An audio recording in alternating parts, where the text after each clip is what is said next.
படத்தின் மீது கை வைக்கவில்லை. படத்தை தயாரித்த one of the producer Gokulam Gopalan அவர்தான் எங்களுடைய இலக்கு. ஓகே. இந்த கோகுலம் கோபாலன் 1968ஆம் ஆண்டு சென்னையில மயிலாப்பூர்ல ஒரு சிட்பண்ட தொடங்குறார். அந்த சிட்பண்டோட பேரு கோகுலம் சிட்பண்ட். ஓகே. தமிழ்நாட்டுல மட்டும் 442 பிரான்ச்சஸ் இருக்கு தமிழ்நாடு. சரி. இவ்வளவு பிரான்ச் தமிழ்நாட்டுல வச்சுட்டு ஒரு வருஷத்துக்கு 8000 கோடி டர்ன் ஓவர் நடத்திக்கிட்டு நீங்க தயாரித்த ஒரு படத்துல இந்த தமிழ்நாட்டினுடைய ஒட்டுமொத்த விநியோகஸ்தர் இந்த கோகுலம் கோபாலன்.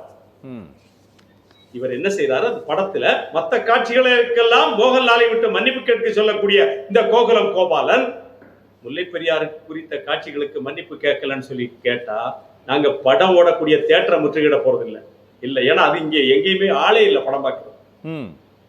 நேற்றுக்கு எங்க தென்காசியில ஒரு தியேட்டர்ல நாங்க போய் பார்த்தோம். மொத்தத்துல ஒரு 18 பேர் உட்கார்ந்துருந்தோம்.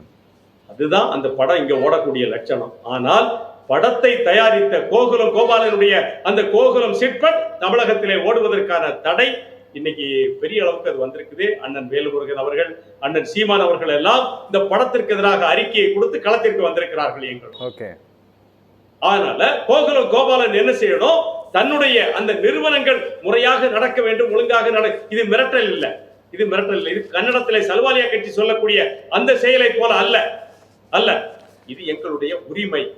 முல்லை பெரியார் அணை என்பது இவர்கள் நினைப்பது போல பகடி செய்ய வேண்டிய ஒரு அணை அல்ல.